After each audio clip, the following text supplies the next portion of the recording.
In this video, we're going to describe the requirements, steps, and resources available to you for the Second Language Writing Tutor Internship Program. My name is Tonya Ike. I'm the supervisor for this internship program within the Department of English here at ASU.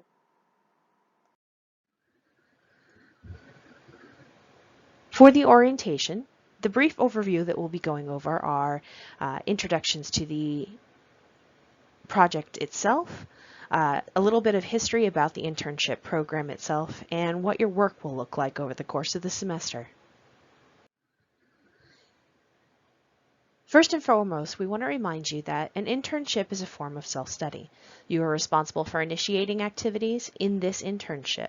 That means that while we will be giving you a set of assignments, we will be giving you a set of work expectations, what you get out of this internship wholly depends on what you put into it. We will provide training, we will provide mentorship, but much of the practice and personal development will come from what you put into this opportunity itself. So that means you have to identify the skills that you want to work on, as well as the goals that you might have for this particular internship.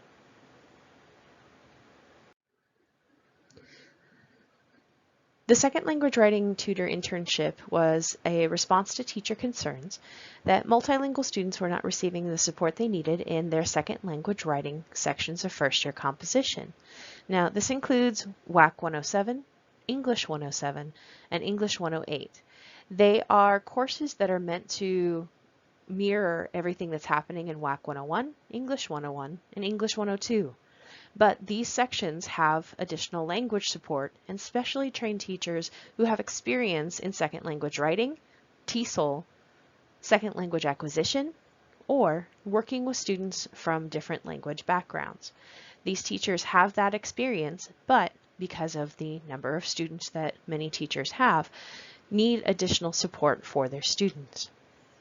Kat O'Mara created the Second Language Writing Internship Program several years back, and we have designed this to help support students who are going after their TESOL certification as undergraduates or those who are pursuing a master's in TESOL. Now, the majority of what we're going to be talking about today is what your work will look like for the semester. The way that we have structured this internship is so that you are an embedded tutor in the course. Now, this idea of being embedded and having embedded knowledge of the course means you're attending each meeting of that class. So if you have been assigned to a Monday, Wednesday, Friday class from 10 a.m. to 11:15 a.m., for example, you're expected to be there Monday, Wednesday, and Friday for the whole course. This is so that you can see how the teacher is engaging in the content that the students are working on. Many times students will go to the writing center, and oftentimes, I hope you've gone to the writing centers yourself for help. These tutors in the writing center will not often know exactly how the teacher is teaching the content or what the exact expectations are or how it has been explained to the students. You have the advantage as an embedded tutor of having that knowledge. You also have the experience of seeing it from both the student's perspective as an observer and also as a coordinator and design participant with your mentor teacher. The training that you receive will be happening over the course of the entire semester, and with your mentor teacher, you'll be doing observations, targeted reading, and materials development. This is also meant to provide you hands-on experience through participation in the classroom. So while you should be observing very much towards the beginning of the semester, we hope and do expect you to get more involved, to become more engaged as the semester goes on. So your observation becomes less about writing notes and more about the engagement that you do with the students in the class. Additionally, with your TESOL coursework, we hope that you provide language support for the students just like your mentor teacher does. This is not to say that you should be an editor or a grammar checker or a spell checker for your students. This is not what we want you to do.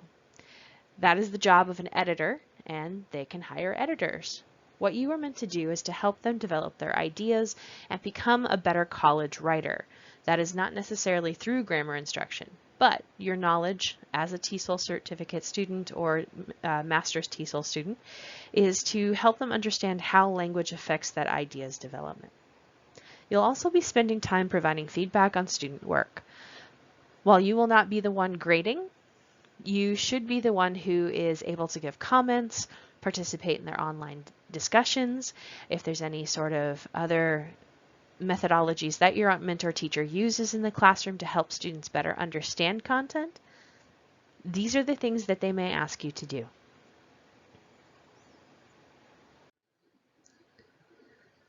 A little more about the idea of embedded knowledge. So what we're trying to help you do is move from that student perspective to the teacher perspective. Sometimes this is one of the hardest things that we can ask tutors to do because you are students right now, and oftentimes you have not had the experience of being the teacher up at the front of the classroom, but also not the back end where you are preparing materials, designing a course, and trying to understand the objectives and how that might look in an applied sense. So when we talk about the applied nature of pedagogy and looking at the objectives that a classroom has, sometimes that's not as transparent to students, and it's not necessarily meant to be. But what this internship is meant to do is help you see from both perspectives.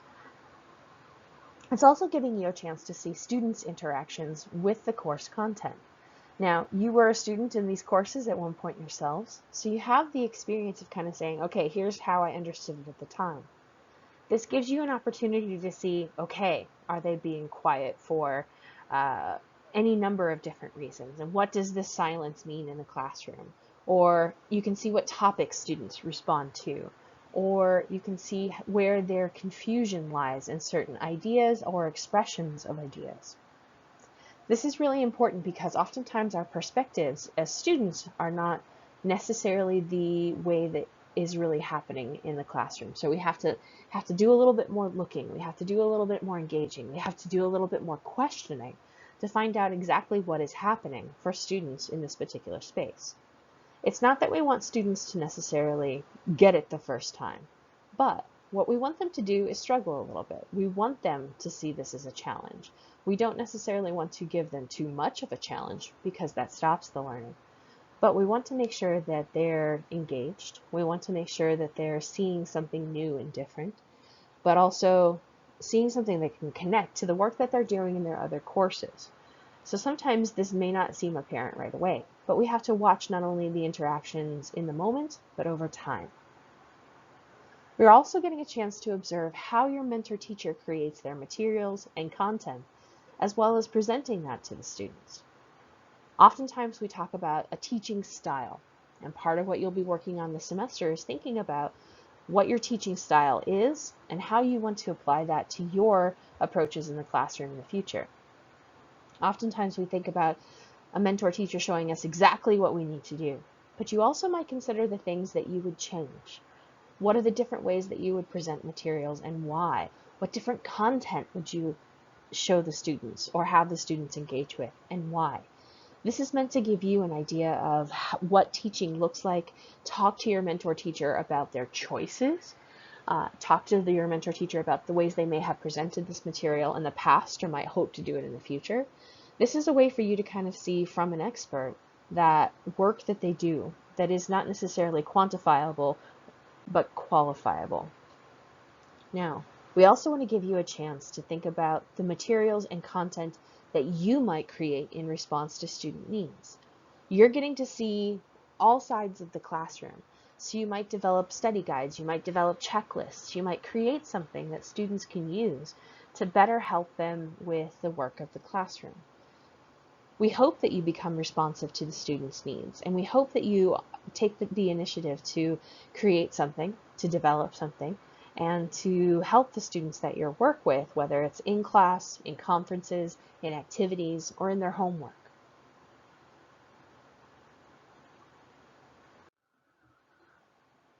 Now, part of the training that we're doing are the orientation materials that are presented here. You're going to be doing briefings with your assigned teacher. So this means maybe a weekly meeting where you and your teacher talk about your observations, any questions you might have, the work that they expect you to do for the class and outside of the class that week. And you should schedule this when you both are available during the week. We'll also be having semi-biweekly meetings with each other. So this is something that we'll be scheduling in the coming weeks. You'll also be having your monthly internship meetings with Ruby, as well as one-on-one meetings with Ruby as the internship coordinator. Last but not least, you'll be developing micro lessons for the semester. This means you're going to develop some sort of lesson that you'll present to your students in the classroom. So this is something that you might use to experiment in some of your other coursework. So if there's a particular thing, for example, if you're developing something for the grammar course, you might develop a particular lesson, and we can find a way to fit it into your class and that classroom environment sometime during the semester.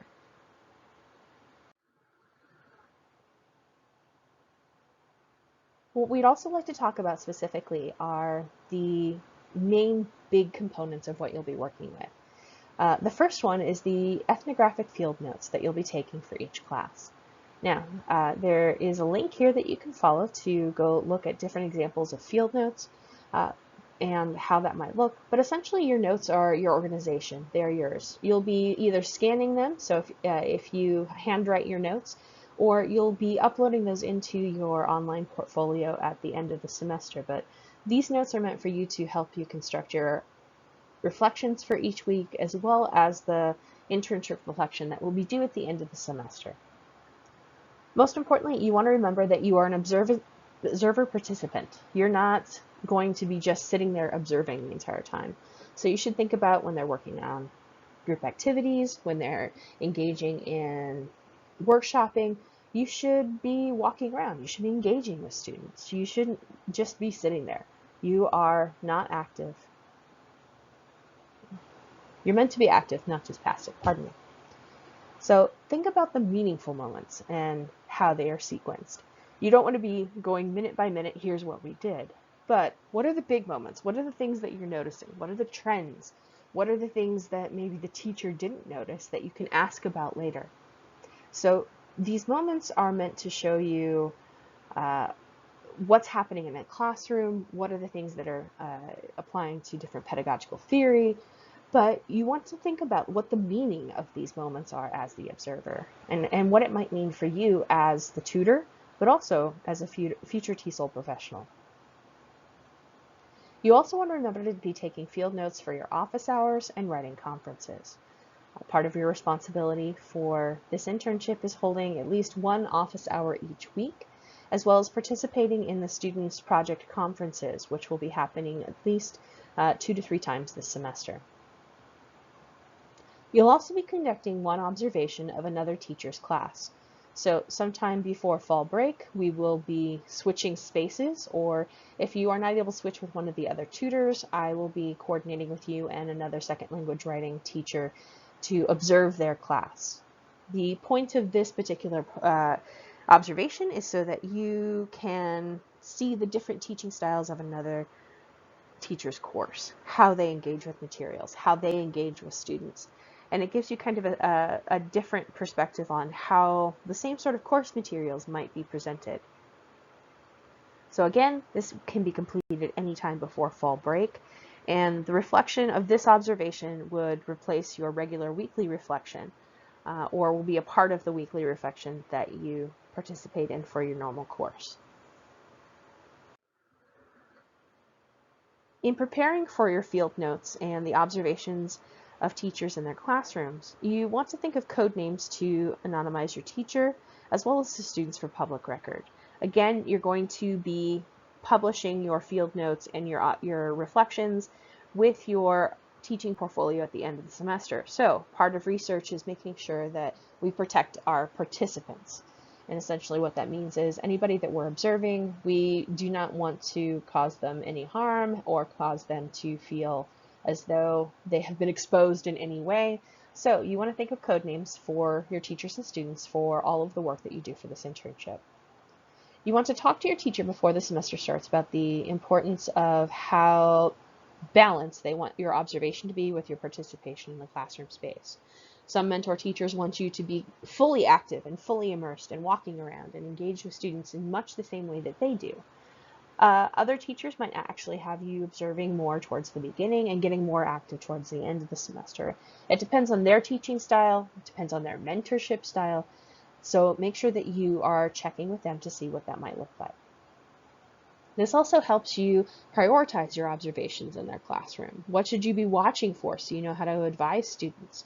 It makes it so that you are able to, if you're working with students, see what their needs are, see what they're worried about, ask them how they understand the content. So this gives you an idea of what it is that they need, and when you're working with them in office hours or in conferences, for example, you know what it is they need to work on. You know what it is they're worried about, or you can manage that idea of, the student thinking of you as an editor rather than as a tutor.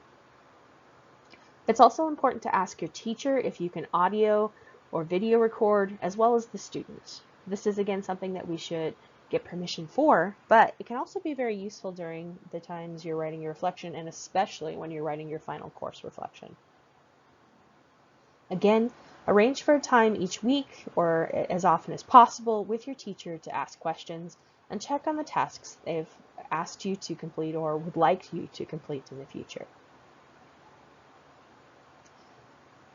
For the formatting, again, for your field notes, these can be handwritten or electronic. Again, these are for your purposes for the internship itself. They will be included in an electronic form in one way or another in your teaching portfolio at the end of the semester. So we do have scanners and copiers that you have access to as tutors because you're assisting in the classroom. Just make sure that you talk to your mentor teacher about how to get access to the scanners if you take handwritten notes. You can scan them at the end of the semester. You can scan them as you go week by week. That is up to you. You do not have to turn in these field notes until the final teaching portfolio.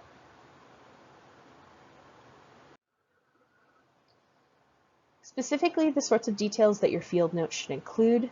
Again, this is ethnography, so you want to remember to include those who, what, when, where, why, and hows of that classroom culture. So who is doing what? How are people interacting? As much as the physical interaction and mental interaction are observable, you also want to think about the things that aren't necessarily at the surface. What do you think is happening? These are going to be great questions to ask. It's really important to record those most important moves rather than every minute by minute detail. So what are the sequence of events that are happening? How does that matter? You want to evaluate actions and responses rather than judge, because there might be a specific reason that a teacher is doing something. There might be a set of experiences that inform that teacher's knowledge of how to engage in the classroom. So it's not necessarily that you want to make a critical judgment, but you want to basically say, I don't understand why this happened. This is something where I feel like the students need more help, but the teacher didn't give it. This is a point to say, okay, what's happening here? Is it something that's going to be addressed later on? Is it something where maybe there's some other feature that's going to move into the space where there's clearly a student need? Ask the questions and evaluate rather than judging it as good or bad. We don't want to necessarily use those sorts of tools that way. You also want to make sure that you're connecting the readings that we have each week to your field notes. So we are going to be looking at specific research over the course of the semester and different readings that are meant to help us think about the way teachers engage with their students. So each week you want to think about the readings that we've had, as well as what questions you had about those readings, what theories were a part of the way that the researchers talked about second language writing and the work that's done with students. So when you are doing your field notes, kind of have those questions that you had from the readings maybe up at the top of your field notes and saying, can I answer these? Or can I answer these with observations from other moments? And I thought about this particular question during the reading, and while it wasn't in the classroom at this moment, here's how it appears and here's how it's translated into the moment now. There's all of these different ways that you can think about the theoretical underpinnings, the applied information from each reading, and use it to frame the observations you make each week. After each observation, you might want to note in what you saw in that day's class, what you might have adapted, what you might change, or what you want to emulate in the ways that the teacher interacted with their students interacted with each other, and any number of different moments that could be translated into the way that you design your future courses, you design your teaching philosophy. All of these should be noted in not necessarily, I want to do exactly what this teacher did, but here's how I want to do it. You should also record your interactions with students. Talk about what happened. Talk about how you feel the interaction might have gone better, how you might have helped the students in a different way. What are some of the things that have come out of this interaction with the students that I can apply to working with others? Are there any tools that we developed or things that came out of this interaction that could be further explored and applied and used in different spaces in the class? So make sure that it's not just what's happening in the classroom, but anytime you're working, be recording notes. Add it to the information. Add it to your insights about the internship. And most importantly, you want to take from all of these the strategies that help you implement new things with your students. Something from the readings, does it help you develop a tool for your students? Something from classrooms, does it help you develop and connect to the reading that we're doing for the course? So there is very much a lot of research that goes along with being an instructor, with being a teacher. So a lot of what we do in developing courses is we are looking at this research. We are looking at the theoretical underpinnings of pedagogy. And that's what happens a lot of times outside of the classroom. We want you to see this as much and experience this as much as possible during this internship, and have that as a habit that's developed as a teaching professional, that it's not just being in the classroom, but everything that you do outside of that classroom to prepare to be there. All right, some important materials that you might be developing are specifically for your students. So one of the things that we're going to be having you do is what we call an application presentation, as well as a micro lesson. So a particular text that might be useful is Materials Development and Language Teaching by Brian Tomlinson. I believe there might be a newer edition out at this time, but the second edition actually has some really good examples. It might be really inexpensive as a used text. I believe you're also using this in another one of your courses, especially if you're taking the undergraduate TESOL certificate coursework. And I believe Dr. James uses this as well for his TESOL materials development on the graduate side. So one of the big things that I'm having you do on the internship side rather than Ruby's course side is this application presentation. You will do one of these during the semester, and we'll have that sign up very soon. But you will choose one of the readings to create a tool that you, your fellow tutors, or your teachers can use. This is not to be a summary of the reading. And during our weekly meeting that week, you will be giving a 10 to 15 minute presentation on your tool to the other tutors. When we talk about a tool, what we're asking you to kind of create is either a reflective process, a tool for students, so a checklist for other tutors, some sort of way to develop some sort of material thing for use in the classroom. So we want you to kind of say, here's the theory that I connected to in a particular reading. Here's how I would use this theory in real life. That's the point, is we want you to create something real. You might actually test it out before you present it to your fellow tutors if you have time. But if not, this could be something that we use as a moment to workshop a potential material before you actually put it into use. So your tutors can ask you questions about it. They might talk about how they might use it. They might talk about how they understood the theory a little bit more in one direction or another. So this is a time for us to kind of think about what these theories mean, not just in that high level, I could do this in the future, but we're actually going to create something that is using that theory and can be put into practice immediately. Another assignment that you'll have for the work side of this internship is a micro lesson. You should do at least one during the semester, and we'll hopefully have these scheduled after fall break towards the end of the semester after you've had some time to observe and see what's needed. But you should do no more than 4 during the semester. Sometimes we've had some history in the past where mentor teachers were saying, hey, you're going to do a micro lesson every week, and that was a little overwhelming and daunting and a little too much. So that's why we want you only to do at least 1, but not more than 4 during the semester. So you're going to coordinate with your teacher to create a short activity for your students that is complementary to the project that you're working on at that moment in time. So this could be, a new way to help them think about a writing strategy. This could be related to the language in use for the particular genre of the project they're working on. Any number of things. Whatever is needed for your students, again, this is why we want you to coordinate with your teacher, this is what this micro lesson should be.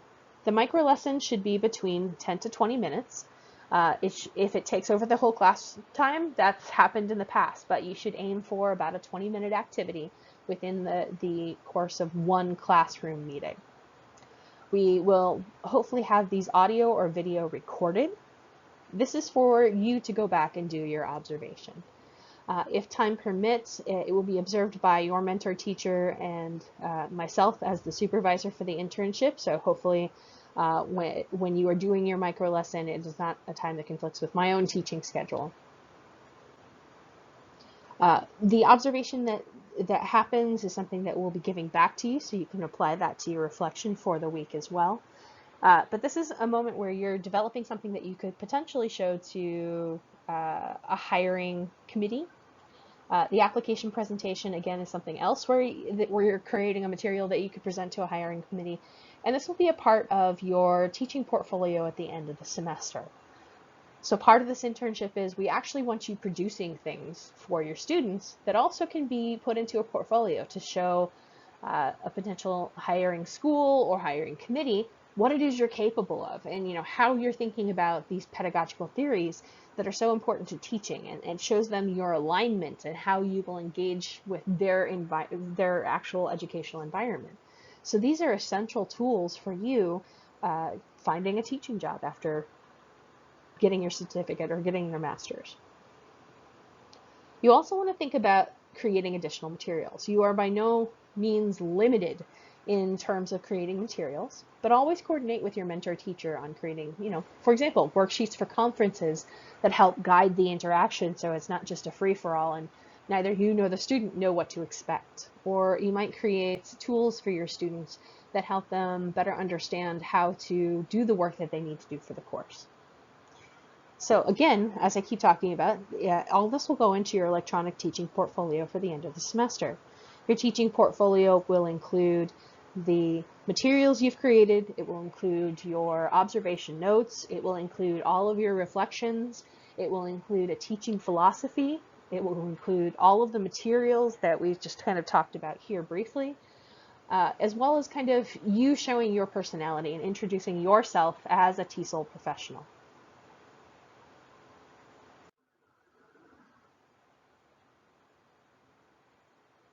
What we want you to be able to talk about, most importantly, is the hands-on experience of the internship. Now, when we talk about observation as assessment, it's a reflection on student engagement and observing group work. Now, student engagement includes what happens in the classroom between them and the teacher and the content. When we talk about observing group work, we're seeing how students interact in a space with the educational content.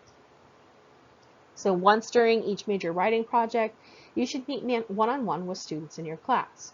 So there are typically a total of 3 writing projects in each course. Different teachers have different ways that they look at this arc or what project might mean in their classroom, but you might meet with all the students, you might meet with some of the students. Your teacher might designate some very specific students that they want you to work with a little bit more. So this is something that you're going to be talking about with them.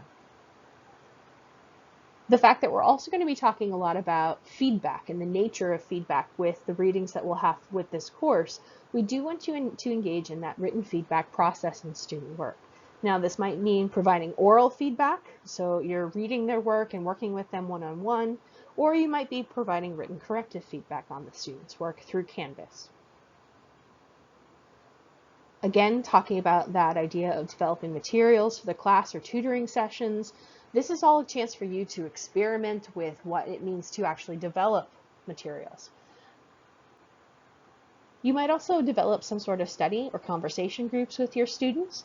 If this is something that you want to develop or spend time doing, that's up to you. Again, coordinate with your mentor teacher on what they hope those sort of interactions look like.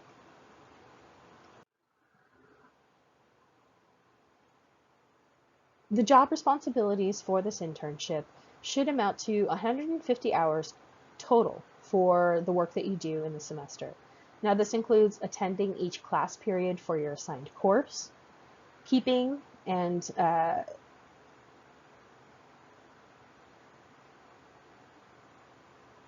teaching observational field notes for each class. So this is the time you spend taking notes during class is something that counts towards those work hours. And once you go home and you're starting to process what you saw, make reflections about what you saw, all of that work counts. Holding open pre-scheduled office hour each week, or office hours each week, so that counts towards your 150 hours. Conducting those one-on-one writing conferences outside of class for each of the course's major projects with these students.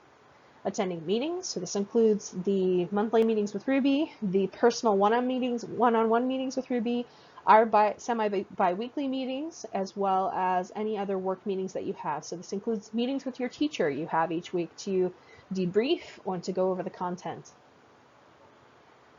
So coordinating your actions in the classroom, providing feedback with your assigned teacher. So this means any interaction that you have with your teacher, especially outside of class, talking about the course, that counts towards your 150 hours. Completing the observation of another teacher's course, completing one micro lesson. So this is all of the work that you do preparing your micro lesson. That counts towards your 150 hours. Completing the application presentation, so everything that you do to prepare to present that application during our bi-weekly meetings. The preparation of your teaching portfolio materials, and the time you spend preparing your final internship reflection. So any of the work that you do for this particular internship counts. So that's readings, the time you spend writing reflections, the time you spend with students, the time you spend preparing materials, the time you spend in the classroom, the time you spend meeting with students. All of these are expected as part of your job responsibilities and contribute to that 150 total hours. Now, each week, it's going to be an average of about 10 to 12 hours per week that you'll be working on this internship. That is an average. Some weeks might have 5 to 6 hours. During the weeks when you have conferences for their writing projects, your time expectations might be much more. You'll be coordinating this with your mentor teacher, so just make sure that you are also putting your own deadlines for your courses ahead of working with students at this point. So you are a student first and foremost, so we want to make sure that you are accounting for your own project deadlines and other classes, as well as keeping yourself sane. If you feel stressed, if you feel like there is too much work going on, that's a time to talk to your mentor teacher as well as myself. I'll be talking a little bit more about job responsibility contracts in a bit. So this is going to be a set of expectations that you negotiate with your mentor teacher, and then I will be approving later this week. So again, if you're thinking about what that might include, class time, providing feedbacks, writing reflections, developing materials, building resources for students, developing your micro lessons, meeting with students, office hours, emailing students or messaging students through Canvas, the readings for our practicum, and the supervisor and internship meetings. Again, all of these count towards your total hours for the semester. What we'll be doing is also creating a minute-by-minute account of your time on your weekly time log. So you want to kind of think about this as your timesheets for the week. Now, time logs will be due the same time as your reflections for each week to Schoology, which are Fridays at 11:59 p.m. Now, you've already turned in a reflection for Ruby last week. It's the first week of the internship. Again, you will be turning the reflections into both Ruby on Canvas as well as to Schoology for me on Fridays at 11:59 p.m. Time logs will only be due to me on Schoology on Fridays. So this is something kind of important to remember, is that the accountability for your internship, you have both the accountability to Ruby for the course, and you have accountability to me for your work.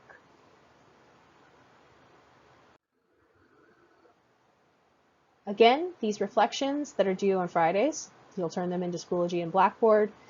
They should be meaningful, carefully analyzed observations of your field notes. I'm not looking for you to kind of bullet point what your field notes were. I'm looking for you to use the readings to frame what it is you're going to say in your reflections. You're using the questions that you've asked to frame your ideas. So these should be something that where you're thinking about what happened and what it means. So the analysis should be a way for you to apply your own teaching philosophies and practice, but also kind of think about where it might go and how your ideas or perceptions change over time as well. So these are great places for you to think about the questions you have for your mentor teachers and things to bring up in our bi-weekly meetings with one another.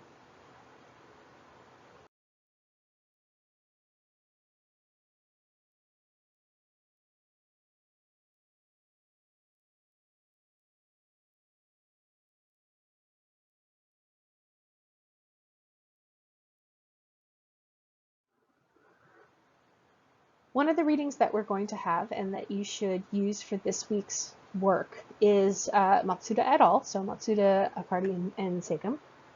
We want to think about who multilingual writers are, whether they're international or resident students, and this means that international students are ones that specifically come to ASU for university, and then they're going back to their home countries.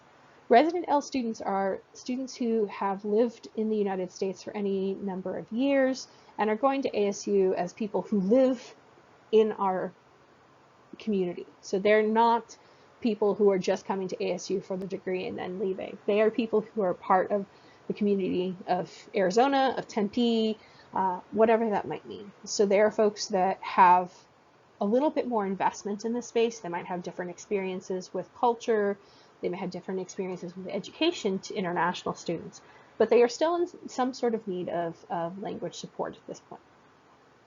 You also want to think about how the field of second language writing, the field of TESOL, has responded to these writers and what that means.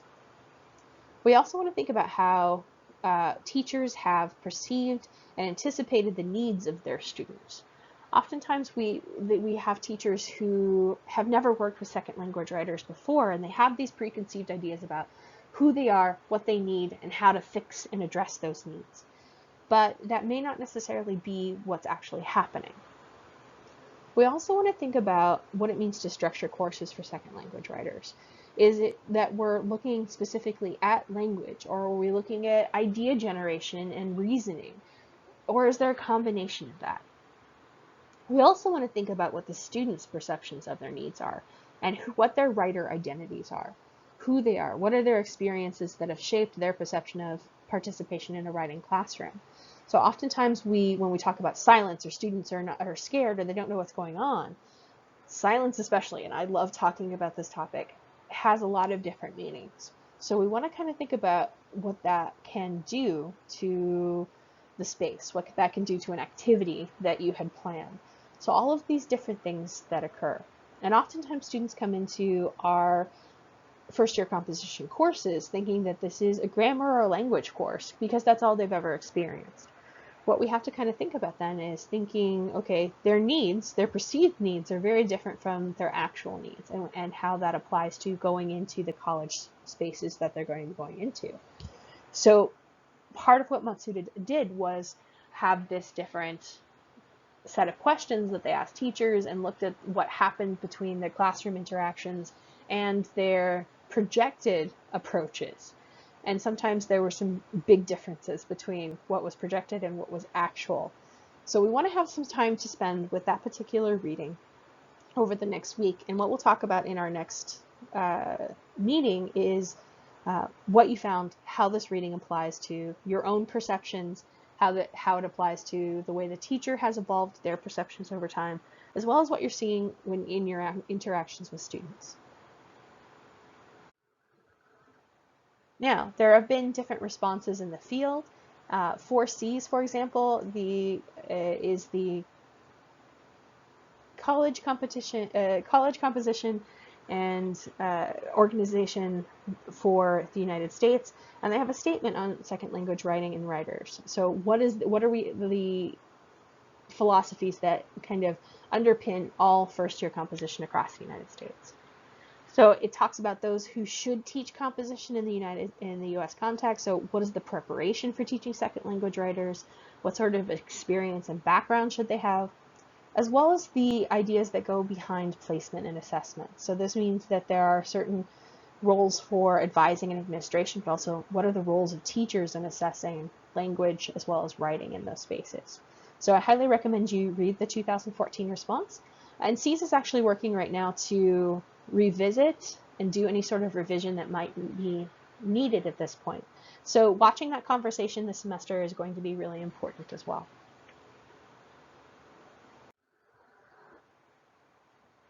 So something to consider as you start talking to your teachers are their perceptions and their idea of presence in the classroom, both for themselves and in the presence of students.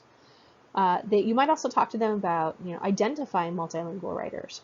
In many classes that professors have across our campus, they identify multilingual writers in a number of different ways, and that could be ideas of race, that could be ideas of ethnicity, that could be ideas of their grammar and all of these other features that are there. But there's techniques to identifying multilingual writers, who they are and what their needs are.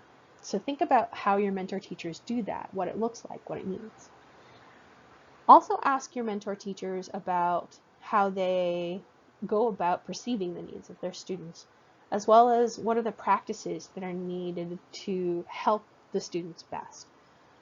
You might also ask teachers about the resources they've created in order to address the needs for their students. So these are great questions to start asking, to start kind of having available when you're doing your field notes for the first couple of weeks.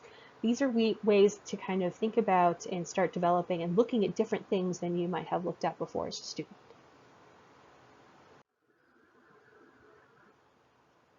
What we want to think about is in terms of English 101, English 102 versus English 107, English 108, for example, are what's different for second language writers.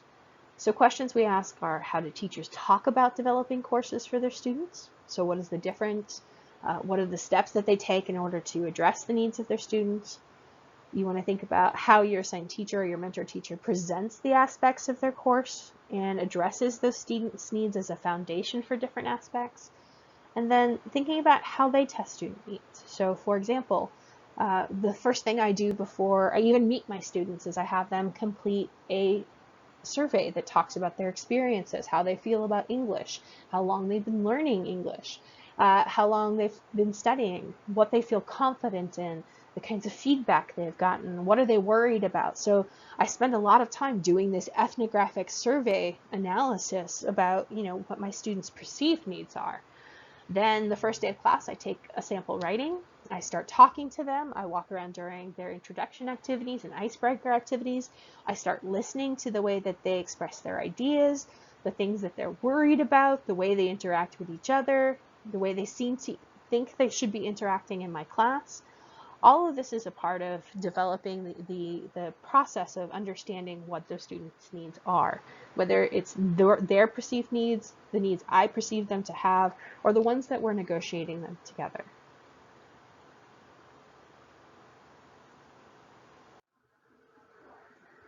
We also want to think about the idea of language, rhetoric, and time in the way that we design our course materials. Now, mainstream, when we talk about mainstream, that means the English 101 and English 102 courses versus the L2 sections. So this idea of thinking about language, rhetoric, and time means it takes a little bit more time to understand kind of the cultural underpinnings that come with Western rhetoric and the idea of writing in a Western context.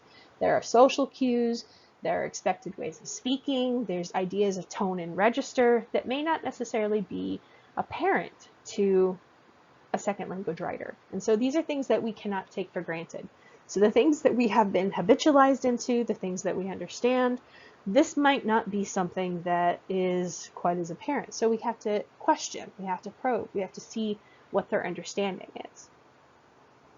When we're selecting texts and readings for students, we have to remember that engaging in a second language for some students is exhausting. So the length matters, the type of vocabulary that is in the article matters. All of these things are a process that we have to work on and test out with students oftentimes. Sometimes we can give our classes more complicated readings and they're comfortable with it. They like it. They like the challenge. Other times it becomes a barrier to understanding the ideas that the students need to understand in terms of rhetoric and rhetorical strategies. So we have to be really careful about creating a barrier or not being too challenging, depending on who our students are. We also want to design assignments that help them understand the writing strategies that we're trying to get them to understand, the rhetorical concepts that we're trying to get them to understand, as well as thinking about how to transfer those skills. So learning transfer is something that's essential in any of the assignments and projects that we do. The difference in particular is helping them make those connections. So we want to make sure that transfer is explicitly stated. Here's how it will work in this class apart from what you're doing for my class here. This is what it will look like in that other space. So you want to make sure that that also ties into building resources that they're going to use for your class, but also in their other coursework. What you should also check out are the writing program's policies and resources. So this is the guidelines that all teachers in first year composition in their English 302 courses or 301 courses, if they're business majors, are required to follow for each and every writing program's course, whether it's mainstream or second language writing. So seeing those policies, how it affects their participation in the classroom, how it affects their grades, all of these things are part of developing and designing the course.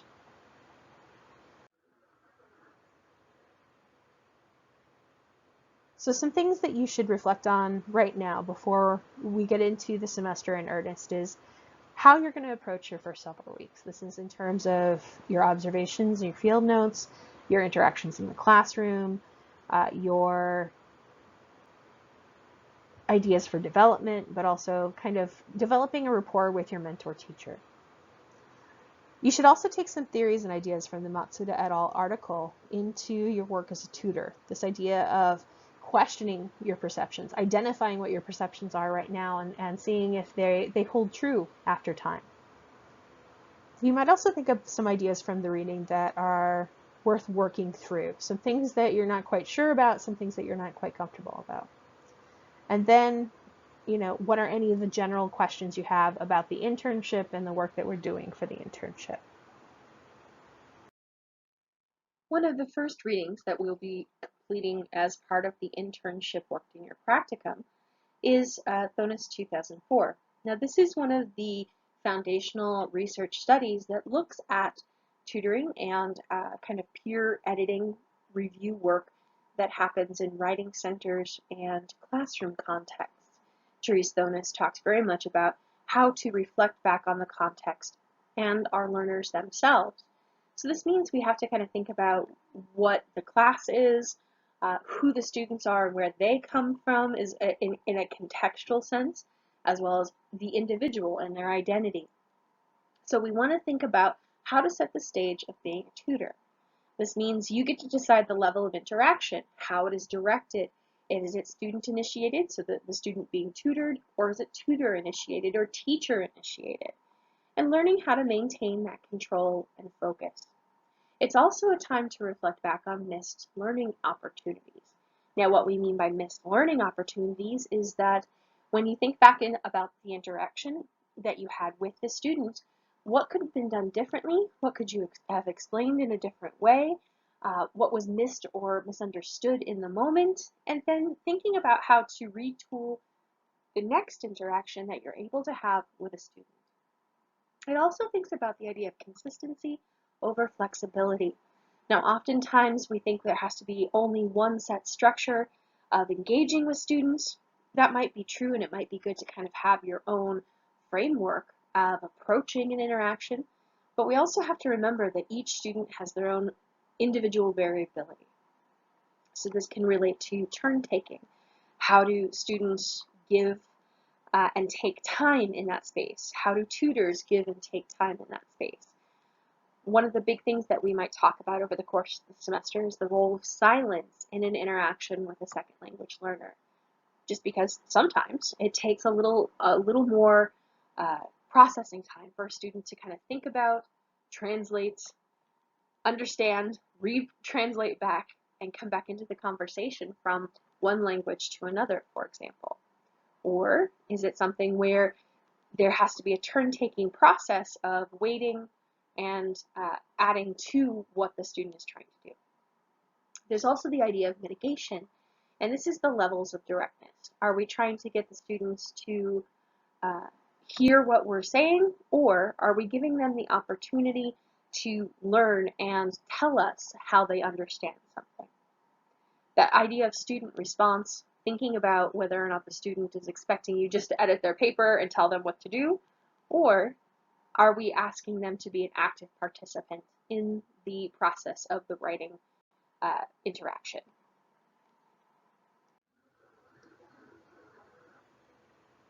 Some other things that you want to think about in terms of the Thonus reading is what are your perceptions of authority? So the students might actually accept or challenge your tutelage because you are not the teacher, or they might find this as a space of I will do everything that the tutor says because the tutor is going to get me an A. So you want to kind of think about that idea of how much power you have over the student and their writing and what they do for their writing. You also want to think about how you negotiate plans with the students. So understanding how to begin, what are the unknowns, what are the interactional failures that could occur or have occurred when you reflect back on a particular moment. So this is something where it takes practice. Because you're in the classroom and you understand what's happening with the assignment and what the teacher wants and what's the background behind what the teacher wants, you have a little bit more knowledge about how to help the student engage in success.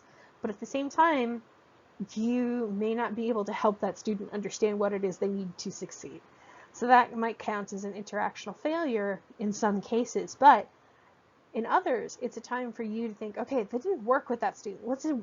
How can I make this happen in a different way? And it could mean that you, from that failure, develop something that helps all of your students as a whole. You also want to think about building rapport. Now, this is something that a lot of people have done research on. This is something I've done on research on myself as well. But it's the idea of the conversationality of the situation.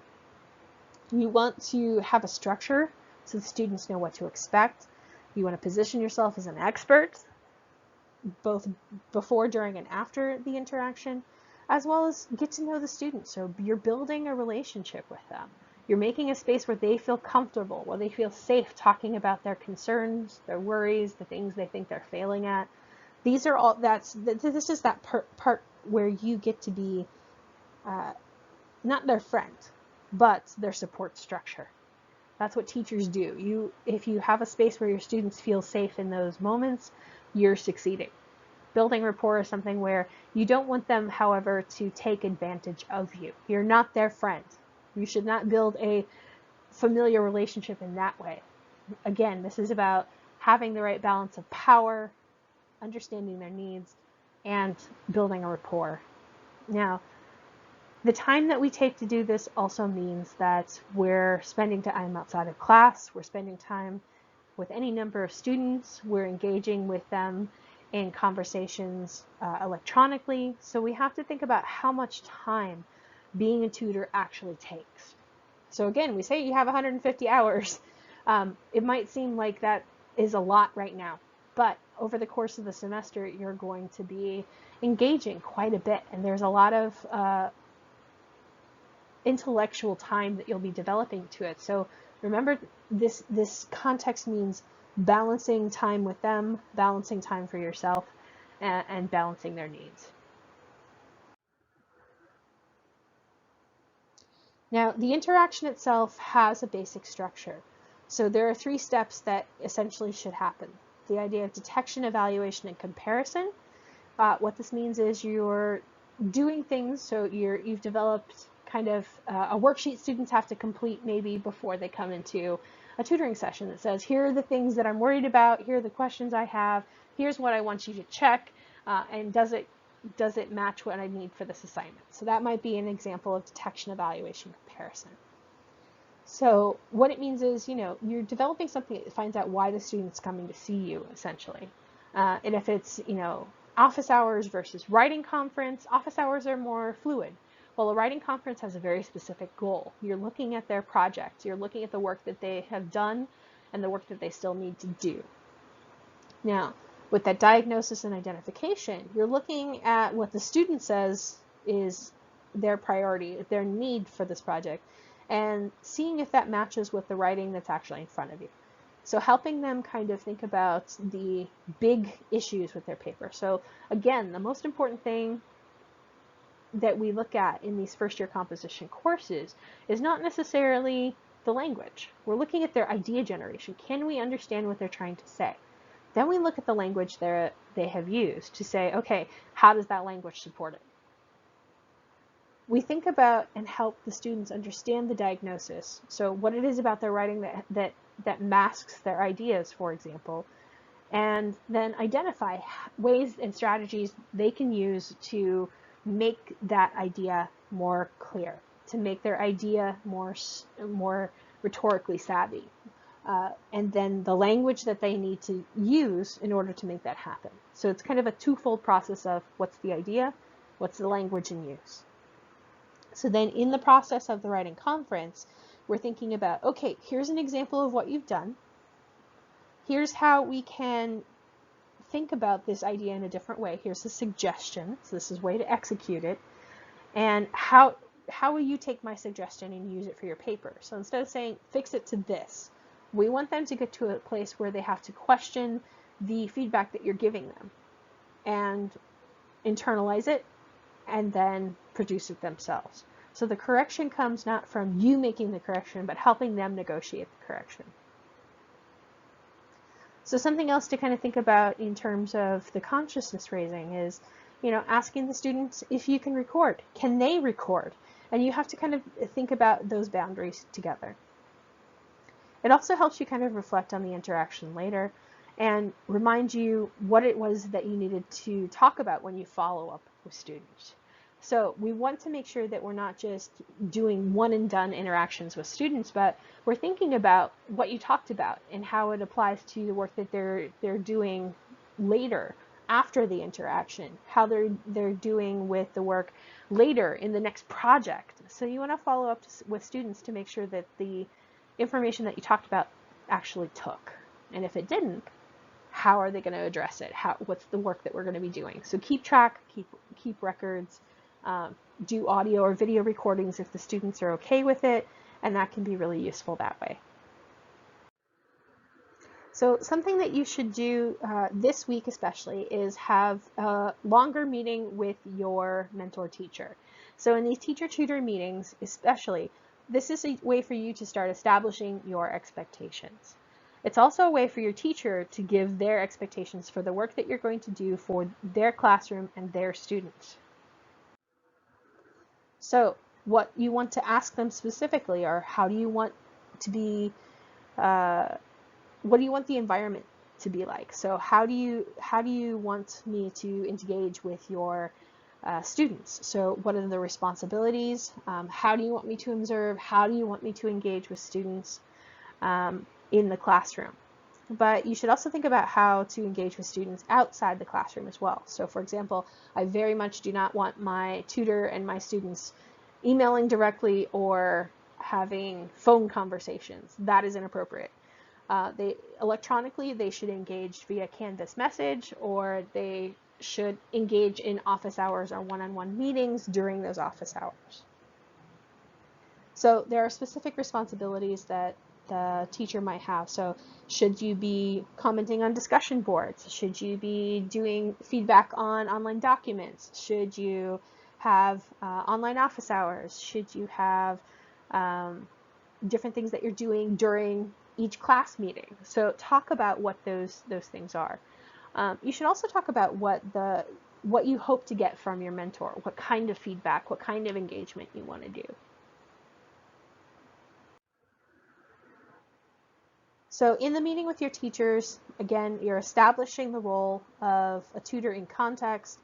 And something this week that I would also like you to do is construct a teacher-tutor contract. So you should go step by step with, I will be in class Monday, Wednesday, Friday. I will have office hours from 1 to 2 p.m. on Tuesdays. I will be giving student comments on rough drafts. I will be meeting with 10 students during each writing project. I will be developing materials, and I will do one micro lesson in the second half of the semester. Be very specific about each and every single action that you are expected to do and engage with your mentor teacher. So this is to protect both you as the tutor and the teacher. So the teacher is expecting you to be there and to be engaged with students. And we've had some tutors who have neglected their responsibilities, and essentially that means they should be fired from this position. So this is a job. You are being hired to do this internship work with students. So we do have work expectations of you. At the same time, we don't want teachers to take advantage of our tutors. We have had some teachers who have given 40-hour workloads to tutors for the entire semester, and that's inappropriate. That is not something that should be done. So you want to think about deadlines and due dates that you have, for example. So if you have a particular time period during the semester when you have a lot of projects due, make sure you build that into the contract that says, I can only work this number of hours this particular week to make sure I meet my deadlines for my projects. So be very conscious of your needs and understanding the needs of the classroom, and put that into your work contract. So spend some time getting to know them, go over their course syllabus, their project descriptions, their policy, talking to them about their teaching philosophy and style. Decide the functions you're going to fulfill, so the types of feedback that they want you to give on work, how you will meet with students outside of class time, how they want you to engage with students during class time, as well as when you're going to meet together with your mentor teacher to go over what happened during that week, as well as the plans coming up. So I want you guys to create rough drafts of these contracts to post to Schoology. You should post those by Friday this week, and then I will give you guys either approval or edits that I want you to make to that contract before finalizing it. So before our next second language writing tutor meeting, what I want you guys to do is, again, make sure you're posting that teacher-tutor contract by this coming Friday. Make sure that each Friday you post your reflections to Blackboard. Make sure you're posting your time logs to Schoology. So if you did work last week on the internship, you went to, for example, you were expected to go to class on Thursday and Friday last week, make sure that you're posting that to this week's time log before you post it to Schoology. Complete the readings as posted in Schoology, as well as read through each other's contracts and see how it differs from your own. Offer suggestions and comments. So you'll be posting these rough drafts to a discussion post in Schoology, so you're able to interact and see other people's examples. There are also examples in the orientation material folder of past tutor contracts that you can use as examples that show. Some of them have a lot of detail, some of them are very brief. Again, this is up to you. So see if there's any features from those past contracts as well as contracts from your fellow tutors this semester that you want to include in yours before completing that final version of the contract.